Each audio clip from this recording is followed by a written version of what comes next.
Hello and welcome to Couples Critiques. I am Bill. And I'm Kelsey. And today we have a very exciting show. We had to watch this. We watched this on Christmas Day. It came out and I was very excited for it. And then we rewatched it tonight. This is a few days later. We're talking about Wonder Woman 1984. And I don't know what to think about this movie because we didn't have to. We already had HBO Max, so it came with HBO Max. And right now, if you are an HBO Max user, you have it for I think another 26 days or something. They put it out for a month, and then I guess it's just going to strictly theaters only after that, and then maybe coming back. I don't know what kind of. Don't know what the plan is. I don't know what the plan with Warner Brothers was on this. No, but they released it in theaters and on HBO Max. Yeah, so on the 25th. I mean, we were snowed in on Christmas, so it was a given that we're just going to watch this movie. And, you know, DC is not... They don't have a fucking chance in hell. Excuse my language. But they just don't have a chance in hell against Marvel and the way that Marvel structures everything. I feel like every DC movie, nobody's thinking about what's... And that's a good thing and a bad thing. It's like they're making this movie to be this movie, but then they're also trying to get these characters to hang out with each other, and it doesn't. And they just don't care. It doesn't make any sense. See, yeah. So to me, it seems like Marvel has a 20-year plan on their movies. They know what they're doing. They've got it figured out, and what everyone is going to be about already. And then DC is just like, you think we should do a Wonder Woman movie this year? Or maybe we'll do like a Batman and put a vampire in it. What's his name? Robert Pattinson. Yeah. Oh, and it shit. just seems like they don't really have any plans. I completely on how forgot that he was anything. coming out as a Batman movie. Exactly. I don't know when that one's coming out, but it just feels like DC is just always like, hey, you know what would be fun? You know what would be fun is if we just did all these things. You know what? A Catwoman. We should do a Catwoman. Yeah. I think, well, here's the problem. We're both fans of the first one. In fact, we saw it in movie theaters. We went on a cruise, and it was one of the 3 movies playing. So we watched it multiple times. And it was not like you don't go to a cruise to sit in the cabin the whole time, but every time we went back to the cabin to pass out or maybe take a shower or do something or just like eat something small, boom, it was these 3 movies. The Dark Tower, which is fucking horrible. You have forgotten the face of your father. We forgot the faces of our father every time we saw that until Idris Elba brought it up. And that movie is another movie where it's like it's supposed to be an 11-book series, and they crammed it into an hour and a half, and it doesn't make any sense. The second movie was the Emoji Movie, which is like that's insane. That's insane. Why is this? And then the third movie was Wonder Woman, and we had seen it, and we're like, hey, Wonder Woman, that's fun. And that movie was very fun. It was set in World War I. It was dark and gringy, and it was that fish out of water story where you have this woman that's always been around women, and now she gets to go out in the real world, but the real world's really ugly. Yeah, and scary. And you got to see that person grow and fall in love, and then make a hard decision, and then it got to the end of it, and she fought Ares, and I just couldn't understand why that was the thing. It didn't look good. This movie, and there's so many reasons why it has to be set in 1984. I just don't know which one it is. I don't know why, because it takes place like 70 years after the last movie. Somehow and the whole. You give me what you think. Why you think it was set in 1984?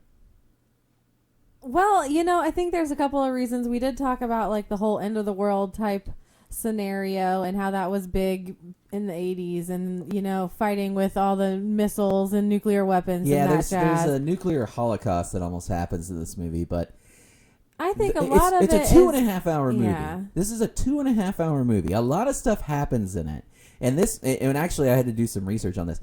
This movie was announced to come out at this time last year, and it got pushed off, and I can't. Since 2020 has been such a crazy year, I can't remember what was happening last year that they're like, maybe we push it down the line a little bit. Yeah. And then COVID happened, so then they said we're going to release it in June. And then they decided we're going to release it in August. Then it got pushed to October, and then they find out in November that it's literally just going to come out on streaming platforms. Yeah. So I don't know if they just kept testing this and just kept making it longer, and they're like, maybe we add this scene. It would be interesting to see if it was supposed to be like an hour and a half movie when it first came out. It's like a $200 million budget. Yeah. It's like a $200 million budget for this. So you got to figure you want $1 billion for this movie. That's what you're expecting to make off. If you don't make $1 billion on this, we're losing cash. Yeah. And Warner Brothers sold it to HBO Max and AT&T, with a long catalog of other stuff too. Like it was almost all of Warner Brothers 2020 movies just got sold in one fell swoop. Yeah. Which are coming out later this year. But I feel like the 1980, there's a lot of excess. That's like the big deal in this, and that's where we meet the bad guy in it. And I think part of it, too, is they did have to bridge the gap between the first one and then all the Justice League movies that she's been into. Yeah. Because you can't just make it in the same, a nowadays type thing and then just be like, well, what happened the past 100 years? Yeah, that's also a thing that we'll get into later down the line, because there are spoilers ahead in this review. We're going to talk about a breakdown of what happens. I honestly think that the bad guy is the coolest part of this movie, and I always think if you have a good bad guy, you're going to have a really good comic book movie. But I really don't think the comic book character, I don't think Wonder Woman shines too much in it. I feel like she does have her whole... Okay, so to give you a breakdown, it's 25 minutes into this movie until we even get a plot device. And it's hilarious because it's a Deus Ex Machina, which means it's a device that shows up and can do whatever it needs to for the story to progress or to end. And it's a wishing stone. There's a robbery she foils. These guys have stolen these antiques, which is very comic booky in itself right there.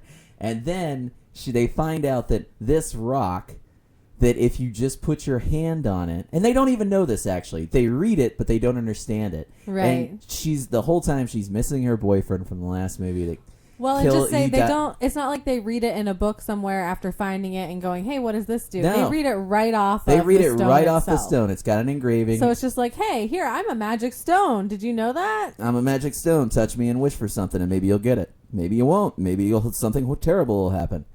And that's the thing is, we get introduced to Kristen Wiig, who's in the movie, and she plays the downtrodden scientist. She plays every woman that is it's a nerd stereotype scientist. She's a little frumpy girl with all clumsy with glasses. It's the same thing with Selena Kyle and Catwoman. She's the secretary who just keeps screwing things up and nobody knows her and nobody pays attention to her. Oh, I dropped my briefcase. Oh, on my nobody's papers. gonna help. Nobody wants to help. I can't walk in heels and I have terrible prescription glasses. I'm so happy. And then she just befriends this woman out of nowhere. Yeah. Which, I don't know. You're a beautiful woman. Do you just befriend fugly-looking bitches who can't get their shit straight? First of all, I don't, befriend anybody, so let's throw that one out there.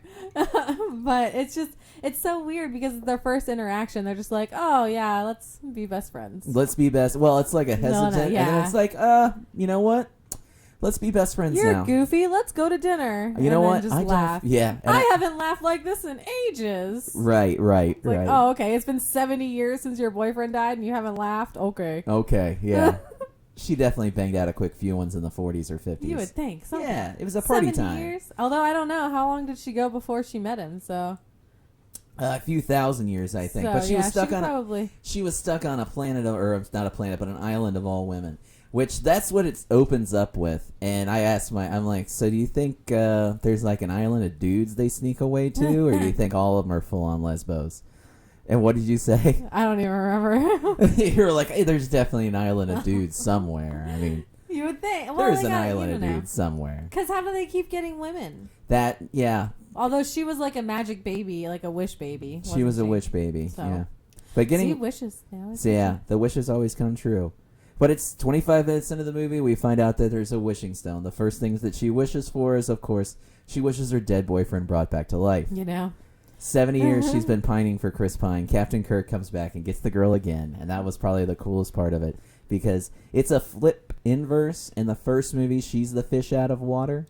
And in this one, he's 70 years into the future. So everything he sees blows his fucking mind. Yeah, that was fun. The breakdancing and the when he sees an airplane, and a fashion. That was a cute little montage with the fashion show and him. So there was a lot of cute parts with that. And that was another eat up of 25 minutes into the movie. Yeah. So it's almost like an hour into...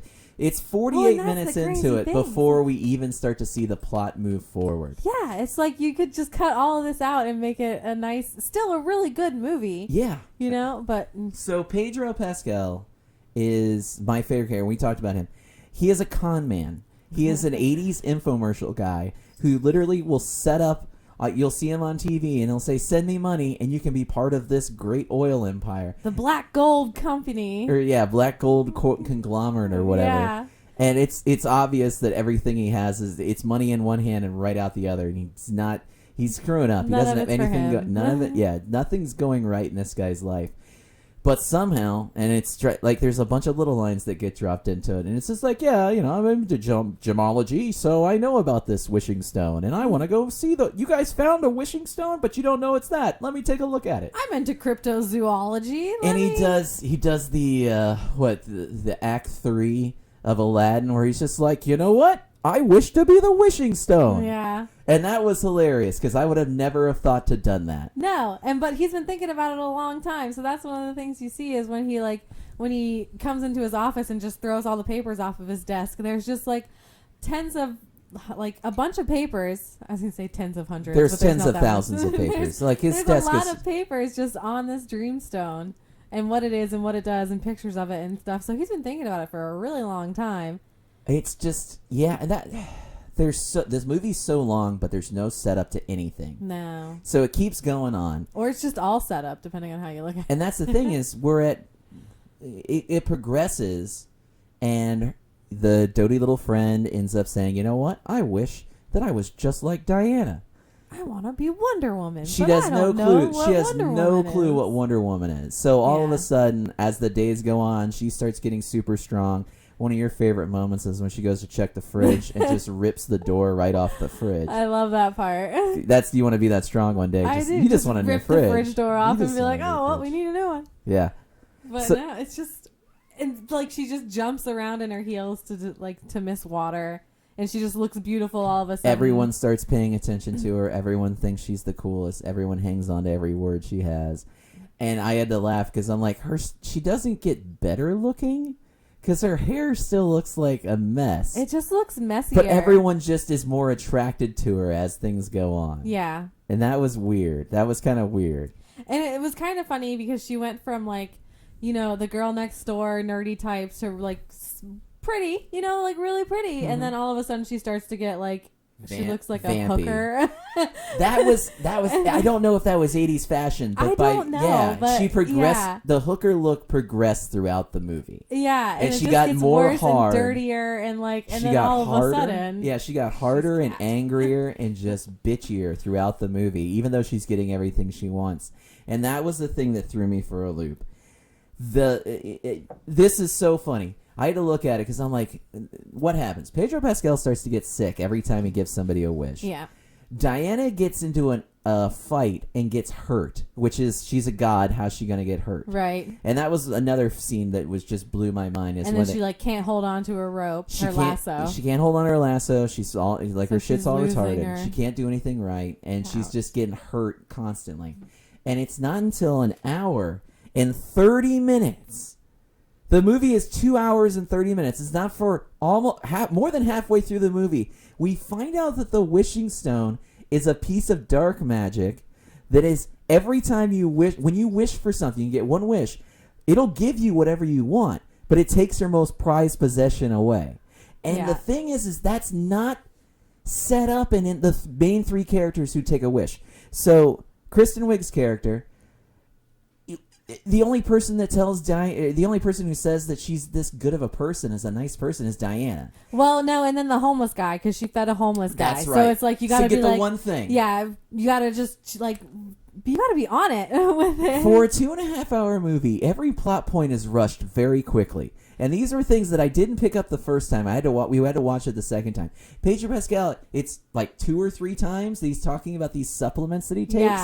Because he's super worried about his health. He wants a healthy glow. He wants to look youthful and successful.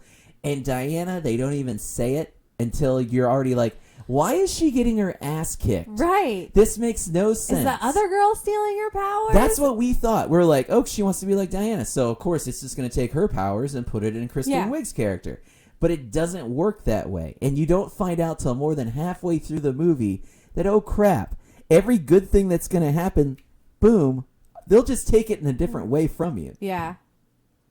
And that's also, I think it's really cool when Pedro Pascal becomes the wishing stone and starts doing wishes for people.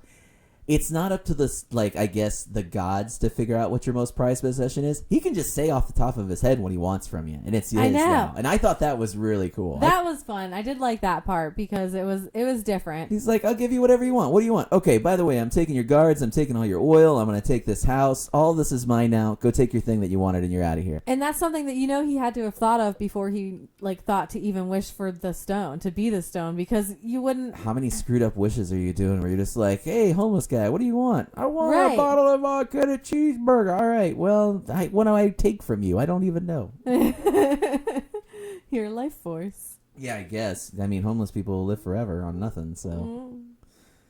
But I just don't know. This movie was so long, but everything felt so rushed through it. It did. All the parts that were important seemed to be, like, really rushed through, but then there was parts like the clothing montage, which is cute, and I loved it. Loved not it. to get... But it's like... Okay, you could have so spent more time explaining So what was there going were on. like 3, if you don't count the first one in the shopping mall, there's like 3 or 4 Wonder Woman moments. There's 2 fights with Kristen Wiig as a superpowered person. Yeah.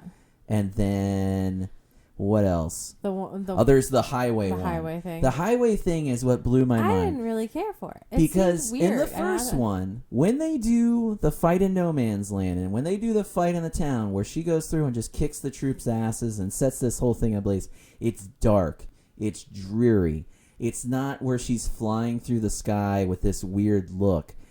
They film these in the desert where it's super bright, so she just gets out of the car and starts running faster than the car. It's like you're running at like 60 miles an hour. Which looks very weird and awkward. It does when you see her face, because it's just like... That was the problem. It's like all the things in this that were Wonder Woman were weird and awkward. They were. And I think that's part of it, though, because she's losing her powers, so she's becoming She weird looked and awkward. goofy flying through the air. Yeah, she did look very They do goofy a flying scene. through the They air. do a scene later in the movie where somehow she just learns how to fly. Yeah, she like lassos a plane to And get it up there, and then it- clouds. It made me think of in Man of Steel where he just starts jumping. Yeah. And he just keeps jumping and he keeps jumping. And then finally he jumps so high that he just stays in the air and he starts to figure it out. They do that, but it just felt like falling with style, to quote Toy Story. Well, and then she had to put into place the things that Chris Pine told her about like flying through the air, and it's about the wind and feeling which way it goes and all that stuff. So she had to, it was another drawback to her boyfriend. I'm just saying. Just died. I'm just It's saying. like, if you want to get through life, you got to listen to your significant other that is a man, not a woman. I'm just saying that right now. It's obvious. You got to listen to your boyfriend. At least that's what DC is telling me. Wonder Woman is telling me that I have to listen to my man. Hey, this whole movie was written and produced and directed by women, so I'm just letting you know all the subtle undertones to this movie. That is what they were inspired to do. Okay. That explains the cheesy motto then of just, be your own hero. Yeah, and Gal Gadot is one of the producers on this, and it was just so she didn't have to do what she thought was be a dumb something like I don't want to be Wonder Woman. I got to make sure that I put my seal of approval on it, and I'm not doing something cheesy like flying through the sky by all the lassoing Wonder clouds. Woman stuff was cheesy in it, right? It just was. Well, and that's part of it. Like I feel like it reminded me a lot of an '80s Batman movie. And not because it was set in the 80s, but because it was super cheesy and there was very cheesy parts and some of the like one-liner quips that they had, and like it's American Issue when he's talking about the fanny pack. Well, it's yeah. Like some of those little things reminded me a lot of an 80s. So the whole idea for the bad guy is because he's a failure in business, he's now going to use these wish powers to take. He's basically going to go to every single. Because it's the 80s. Everybody wants more. You got to have more. You can't. There's never enough. So he goes to all the people who have power and have money. And whatever you wish for, I will make it happen for you. I have the power of positive thinking. Everyone wants to know how I've become so rich in just a matter of days. I can help you. Let me do it for you. And then he gives them what they want, and they takes it away. Yeah. And it's just terrible. And it's great because you get to watch the world dive into chaos. And when they do finally find out what the wishing stone is, they see that every time it appears, that civilization's destroyed. Yeah. And then it gets picked up by another one a few hundred years later, and then that civilization gets destroyed. I think that's one of the big letdowns, though, of how it ended then, too. Well, let's hold on. We got a ways to go before we get to the ending. So Pedro Pascal, and every time he does this, though, he gets sicker. He gets visibly sicker. And now Kristen Wiig's fought her first time and realizes, oh crap, I'm gonna lose my awesome good looks. I'm gonna go back to being a nobody. I'm not gonna be super strong, and I'm gonna just go ahead and kick the shit out of Wonder Woman anytime she tries to kill Pedro, which makes sense. Yeah. I mean, she's got that awesome hair now. Exactly. Everyone that loves her. awesome, not awesome hair. Yeah, it looks ratty. Like you said, you said it best. Looks... You were like, it looks like she's just woke up. I'm like she just woke up in an alley. Yeah. It's just, I don't know. Poor girl. You know, let's think about it. I honestly think if we just made this movie and with anybody but Wonder Woman, would it have been better? Or do you think this movie... I wouldn't say it'd be better. I say it'd be different. Like, it could have been Batman that took him down. Yeah. It could have been Superman that took him down. Or even Supergirl, you know? But I feel like this would have been a focus on a Superman Wonder thing. Woman at all, like except for the few parts. It should have been two different movies: a Wonder Woman movie and then a good villain. I think this would have just made a cool sci-fi movie because as the villain progresses in this, he realizes he can't do it one by one. He can't just go and find the most rich and powerful people and do this. He's got to hit everybody at once. So he goes to the president and he takes the president's power. He just tells him, he's like, whatever you want, I'll give it to you. And then the president wishes for more nukes to fight the Russians. Yeah. More than they got, as he says. So he takes it. He's like, I get all your command. Everyone's got to listen to me. The respect they treat you with, I get that respect. I do whatever I want. I do whatever I want. I'm an independent. I got no taxes, which as a business owner, I would be all apart. I'd be all apart on that. And then it's great because they find a Star Wars program that just lets them open up every TV in the world, regardless of how old it is. Hold on. You say they find a Star Wars program. He literally turns around and goes, "What's this?" Yeah. And it's in the Oval Office. It's in the Oval Office right behind him, and he just turns around in the nick of time. That's what I mean. Like, they rush the points where it's like, you could have played this out a little bit, you know? Maybe he's walked down the hall and I wish that president had no. been Reagan, because that would have been a Reagan time period, and it would have looked so like, well, I would just like to kill those commie bastards. I just want to be able to tell everyone at once that I'm coming for you. So he gets this so he goes and he's like, all right, I'm going to get on this TV and I'm going to hit everybody in the world. And I'm going to get it's just by chance because he has to touch people. Yeah. But he uses some particle laser beam. He says that touches whatever technology it touches. He's and like, oh, I can. So through plot device in the script, I can touch everybody in the world. And that was a matter of like 2 minutes, and now all of a sudden he's got it. That was probably my favorite scene in the movie, when he gets on TV and everyone just starts wishing for everything they want. Yeah. And the world goes into utter chaos. Yeah. That was great. I loved it. And so after that, what happens? Okay. So he makes a deal with Kristen Wiig you're going to be my bodyguard. Now her name's, what is it? Is it Brenda Moderna? Or it's Barbara Moderna. Yeah. And he makes this deal with her that he'll give her whatever she wants because he's got the wishing powers. So he's like, I'll just give you whatever you want. You tell me. I don't want to be. It's not enough to be smart and pretty. I want to be an apex predator. By the way, she already has the powers of a god. Right. She can jump. She's super strong. She's damn near invulnerable, and everyone who meets her falls in love with her. But she's not an apex predator. But the trade-off of that is she's just getting cuntier by the minute. Yeah. And I don't use that word lightly. She actually just gets more and more meaner and bitchier every time you see her on screen. She's lost all of her niceness. She's not feeding any homeless people. She's not going to feed any homeless people. She might eat the homeless people. Let's be honest. Okay, and then we thought about that. When you meet Barbara, she lists off like a dozen different credentials she has that she went to school for. Geologist, blah, blah, blah, and then cryptozoologist. Yeah. Which we had to look up what cryptozoology was. Yeah, so and if you don't know what it is already.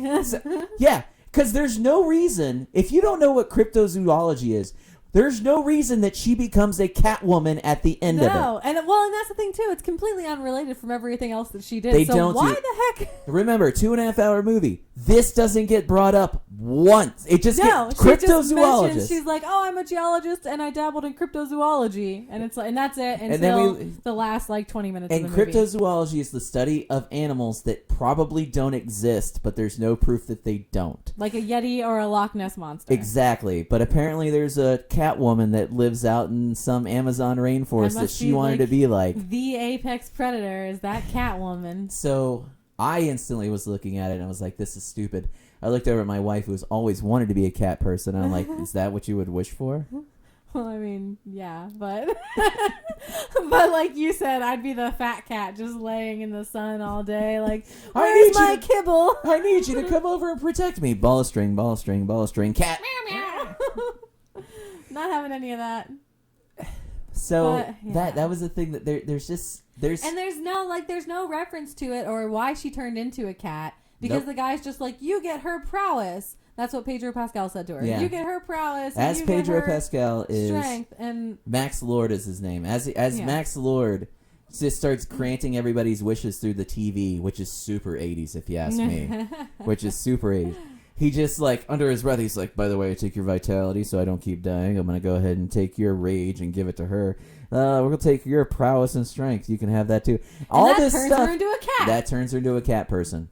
That turns her into a cat person that gets into a fight with Diana in a giant gold silver eagle suit, Yeah. which was brought up again once so that it can show up, and then it. So that we can give you like a 3-minute.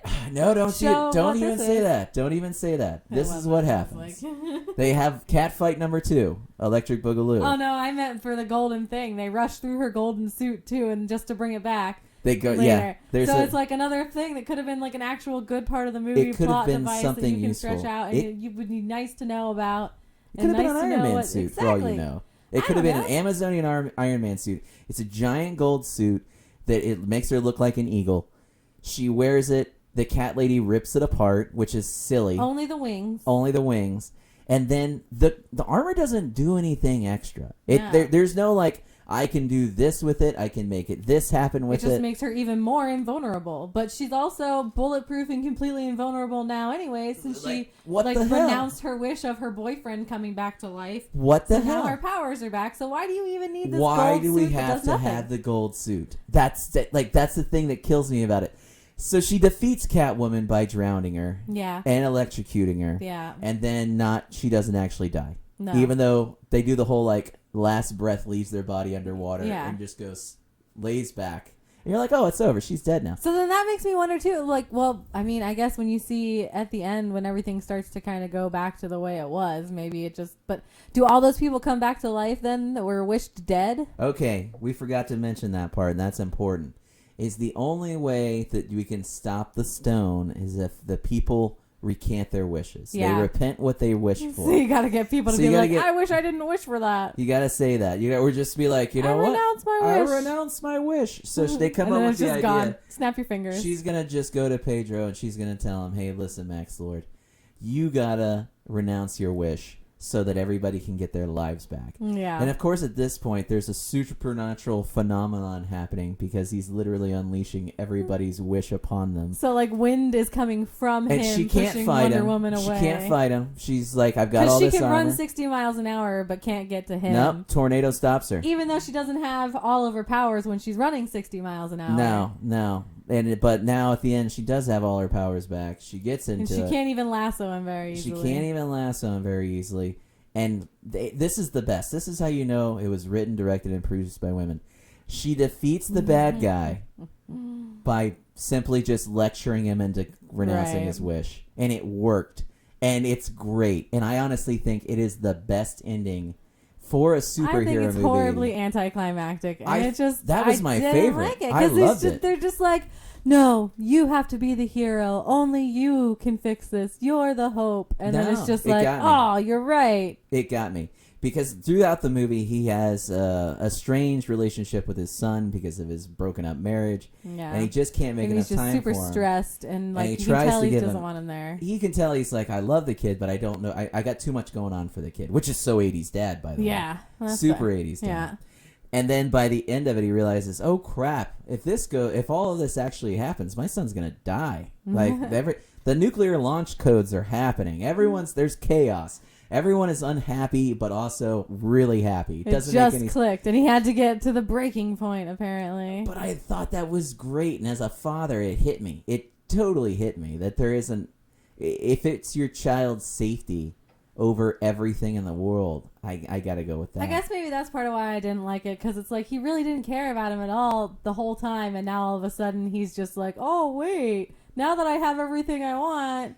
I can see how you saw that, but from what I picked up in the movie, especially when we meet his son Alistair at the beginning, is this guy's been told he's a piece of crap for a long time. Yeah. The dad, Max.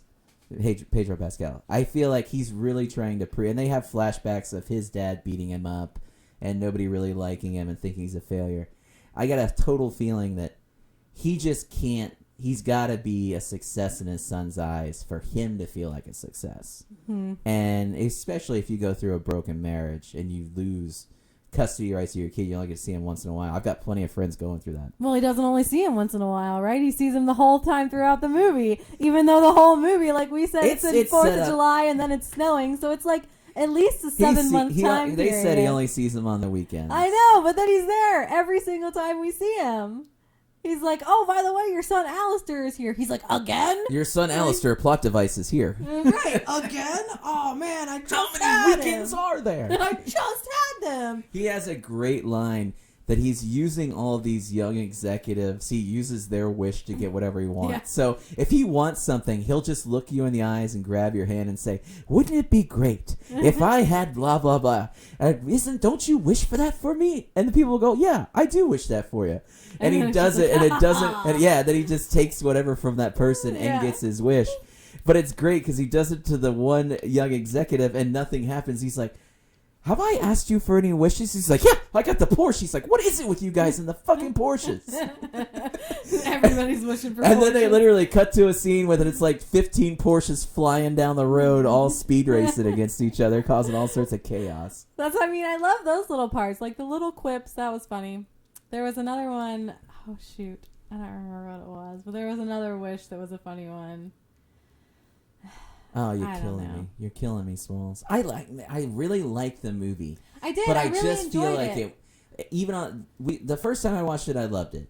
The second time I watched it, I was like, there's some significant issues with the movie. Yeah, and I definitely caught more the second time because it was like you said, those things are just go by so fast and you miss it if you're not sitting there watching and paying full attention but to it's it. definitely one of those movies that if you're not paying attention hard and if you're not listening correctly, if you're on your phone, the plot's not going to make any sense. No. And you're going to be asking more questions towards the end of the movie where you're just not going to understand what happened. Yeah, because all the stuff that's important goes so fast. Yeah.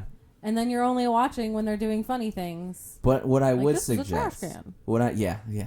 That was great. When she takes him to the art museum, and he's looking at all this like, modern art. Everything here is art. And he just looks down at a trash can. He's like, "Well, this is very interesting." She's like, "That's just a trash can." Well, that makes sense. And he just walks away. Oh, a trash can. Yes, okay, a trash can. If you get a chance to see it, if you got 2.5 hours to spend, I would definitely watch it on HBO Max. It is. It's fun. If it was in theaters, I definitely would have gone to see it. Knowing what I know now, and after watching it, I would not go to see it in a theater. I don't think I would. It'll be streaming soon. Yeah, well, if you don't, I don't know what's going to happen with that because it's streaming for a month, and then I right. guess they're taking it off, or they're going to make it a pay-per-view. I don't know. I'm very interested to see what the future of this is with these streaming platforms because there's not going to be a lot of reasons to go to the movie theater anymore. No. When I was looking up why the movie had been delayed so much, it was just because there was no one going to a movie theater. Yeah. And they didn't want to waste the money, so it definitely got pushed off farther and farther. Is this better than Aquaman? Absolutely. Is this as good as the first one? I don't know. I liked Aquaman better because Aquaman actually stuck with the plot the whole time. No. We'll do one for Aquaman. I liked Aquaman, this just felt like it should have been 2 movies. Like we said, this just it should have been like a Wonder Woman movie where it goes through all the stuff with her boyfriend that she's clearly still having feelings for, even though it's been 70 years. Calm down, get a new one. Right. And then the whole movie with with the actual villain, I think would have been good. But it just I love the story. I love Pedro Pascal's story. I love his story arc. Love his I story. really thought it was fun. I thought it was, especially when was the last time? Because it's a monkey's paw. You make a wish, it takes something from you, even though you get what you want. Simpsons did it. But how many times has it been done lately in a new way? And I thought they did a great job with that. I did enjoy it. I'm not saying I didn't. I just feel like there was, like you said, definite issues, and they should have spent more time on the things that mattered and not so much on, I'm learning how to fly. That was so dumb. Because my boyfriend told me how to fly. That was so dumb. It didn't make any sense. No. She lassos a plane, then lassos a cloud, then does a helicopter move with her lasso to stay in air, but then she's just flying. She did I say she lassoed lightning? Which didn't make sense at all because she went like 4 blocks. I don't know how many blocks it was, but it went right from her work to her house, and it's like most of the story takes place in Washington D.C. where she lives. So it couldn't have been that. And they do a whole thing where she's like, "Well, I'm gonna fly and go get the bad guy," and she does a lot of flying, probably 5 minutes of flying. Just end up back at her apartment, which was a few blocks from the last scene, to get her gold hawk outfit so she can go fly. And it was like this. It doesn't make sense. And then she just miraculously appeared at the new place. Like, it would have made more sense to fly from her house when to she's wherever. Diana Prince and he's Captain Kirk. It's great. When it's Max Lord and Kristen Wiig just being them, it's great. But when she's got to be Wonder Woman, it just makes no sense. It doesn't. So from us, especially during this holiday season, we're going to give it a strong, if it's free, we'll watch it. Yeah.